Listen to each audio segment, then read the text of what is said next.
Hi everyone, my name is Andy. I'm Blair.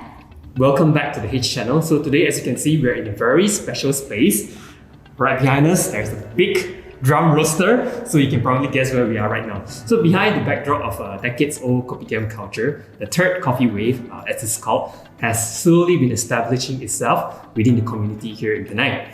So every now and then, a cafe will pops up between the shops and offices, some with a concept to sell, while others are presenting their cups in a more minimalistic approach.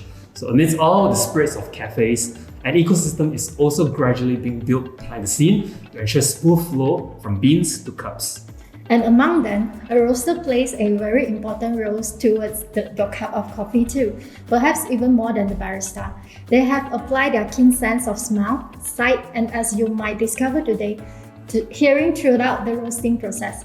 Yet they weave the magic behind the scenes towards getting the best beans to your favorite cafe.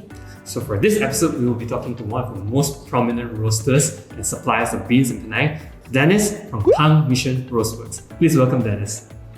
Hi Dennis. Hi guys. Hello. Hello. Can you share with us a quick background on yourself and Tang Mission Roastworks? How did the name come by and how long it has been in Penang? We've been established since 2015, and the name actually is indicate like we use our tongue as a roaster sensor to find the bean. So it's kind of like a long journey. So we put it as a mission. You know. I see. Okay. So for those who are not very familiar with the coffee industry, how is the supply chain like? From beans or even from the farm itself all the way down to the cup? Well, what we do supply is we try to search the quality bean. So which is we bring it back, then we supply to the cafe. So we want to form that kind of culture, not only drinking espresso coffee, but also focus on the quality beans. Okay. So that's how it is initially staged, that how we form. Okay. That's a lot of process here, right? So do we have a strong coffee roaster in Penang itself? Yes, we do. We do have a numbers of coffee roaster we can find in Penang, and some of them is like actually is quite established a long time in the market as well. So I think one of the questions we also have for today is like, where do you usually source your beans from? And when they use the term single origin, what does it really mean?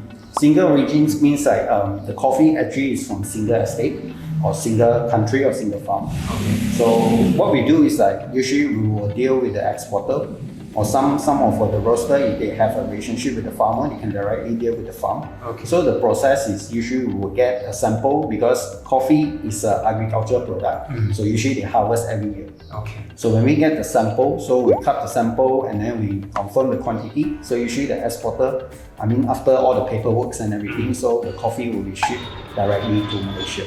Each origin country, they have their own harvest date. So we buy accordingly to the latest harvest. Then usually it's more than 5 or 6 countries every year. Kenya, and then Colombia, Brazil, and Costa Rica. To name few, these just the country names. But if you go indirectly, there's for example, Ethiopia, they got a lot of farm, a lot of cooperative. So each and everyone has their own uniqueness. Yeah. I see. So as a roaster, how does your daily life looks like? I think a lot of people will be very interested to know, like, when you from morning or probably to the afternoon or evening. So how does the daily life of a roaster? First of all, we will check like how's the global scene, the coffee going on, the cafe, especially the cafe chain, and also the supply chain and the farm news. So after we gather all the data, we do our research, and then we will bring back to our own country, or maybe our own Penang. Then we will try to see like whether our culture is it fit to what the data I gathered.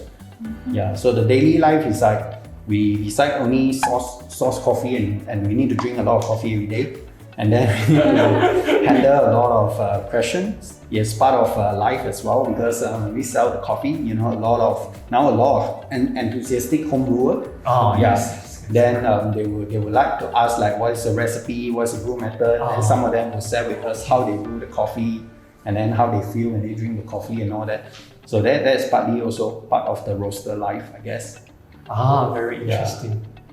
So Dennis, what are the process involved throughout the roasting phases from the start to the packaging? Oh, okay. So first of all, this is a drum roaster machine. So the process is we dump in the green coffee, the raw coffee, so-called raw coffee in the hopper. So first, after that, the coffee will go into the hot drum. So the drum will be heated up by the flame from a burner, from a bottle. So it will heat up the hot air, which is withdrawn by the fan at the back. So the bean will start absorb the hot heat. So during giving a certain amount of time, so the bean will start to change the color from green to the brown color that we're familiar of. Then the burner is very important. We will try to control the burner from hot to low or to medium to certain stage accordingly to the bean itself. So after that, when the bean hit to certain temperature that we are looking for, so we will start to let the bean drop out from here, and then we will cooling the bean. Just like we don't want the bean overcooked, so we will start to cool it like within 5 minutes. Okay. So that's probably the whole process for drum roaster. Alright. Okay. So people used to differentiate the coffee bean by sensory, but now thanks to technology, we can now use the machine to analyze it. Yeah. So can you explain how a machine can help in analyze the coffee bean? Alright, so we actually use data to track the bean progress, like how's the bean climb the temperatures, which we call it rate of rise. Right. And then also we check the location of our probes for the air and also for the drum to check the stage of the bean, how it goes. Then we based on the technology help us so we can consistently getting back all the same process every time we roast the coffee. Okay. Yeah. So this is very different from how people in local. How It's is it different?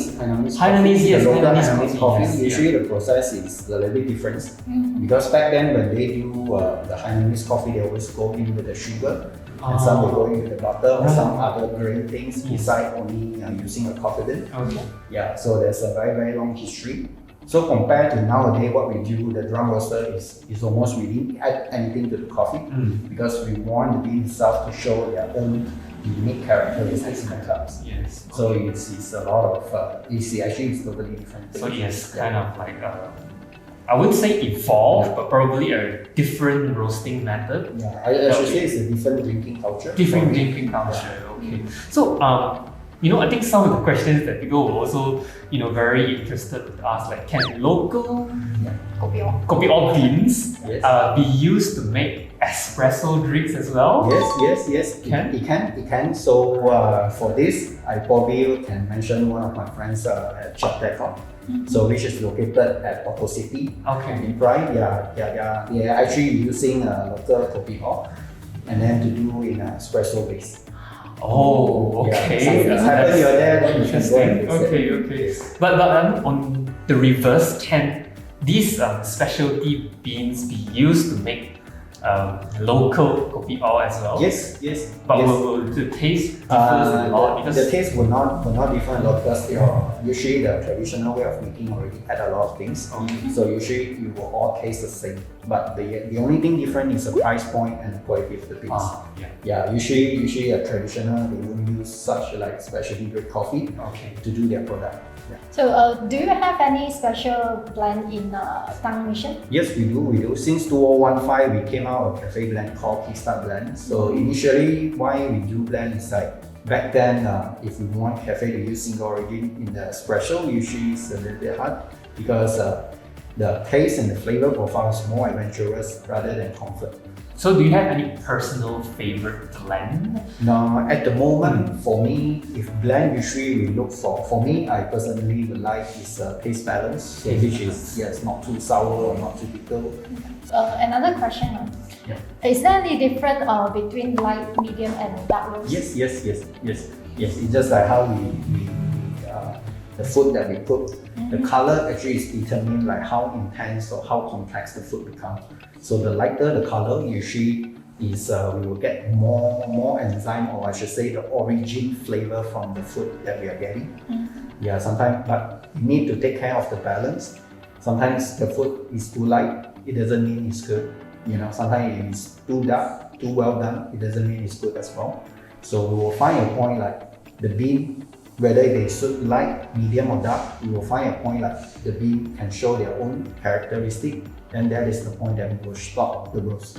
I think next we're going to go on to a cupping process, which is one of the very interesting highlights for today. So let us prepare for that session. One moment. So basically, cupping is like we will grind the whole ground coffee into ground, and then before we pour in the hot water to immerse it for 4 minutes, so we can start to smell the aroma first. I see. So usually what we do is like we can take the dry and then we can smell it. We call it dry aroma. And then after that, I'm going to pour in the hot water with a timer of 4 minutes. So this is a process that actually you want to immerse the coffee ground together with the hot water. So giving 4 minutes amount of time. So the soluble from the coffee will eventually diffuse with the hot water we just pour in. So I'm going to break the crust. 1, 2, 3, 4. So there's a 4 times of breaking the crust. 4 times. Yeah, so this is what we call crema. So the crema actually is formed from the oil of the coffee and also the carbon dioxide which is generated during the roasting process. Yeah. So we're going to scoop it because this will interfere our taste bud, because usually will give us like a very dry and astringent sensation. So during this stage, actually the coffee is still hot. So our human sensations, especially for our tongue, we will get more and more sensitive when the coffee is cooled down. But yet we won't wait until the coffee cool down in order to only taste the coffee. We want to experience the whole process. So we will drink the coffee 3 times, hot, warm and cold, to determine the quality. Some coffee when it's hot is very good, but when it's cooled down, it probably is not that good. Then some coffee is very consistent from hot to cold. It probably will be very precise of their quality in the cut from hot to cold. I see. So we're definitely going to find out that. Alright, so now what we can do is like we can take a spoonful for the first, then second and third. So the moment we drink the coffee, right, there's a 2 ways of drinking. One is we just drink it slowly without making any sound. So the coffee just gently drink. And then another way of drinking is we take another spoonful and then we try to strap the coffee a little bit harder, like we sip our soup. The reaction of this is we want to inject the air so that the air will eventually go through our retronasal, we so-called our nose, the back of our nose. So we will adapt and then we will get more flavor from the coffee itself. So it's almost like the way people do wine tasting. Yes. Same exactly. I see. Okay. Yeah. So this is basically is how we QC our coffee. Yeah. And then you determine based on their the notes and the profile of the beans. Yes. So those are the things that you'll probably be able to see on the labeling of the coffee bean. So how many cups do you drink per day? Normal.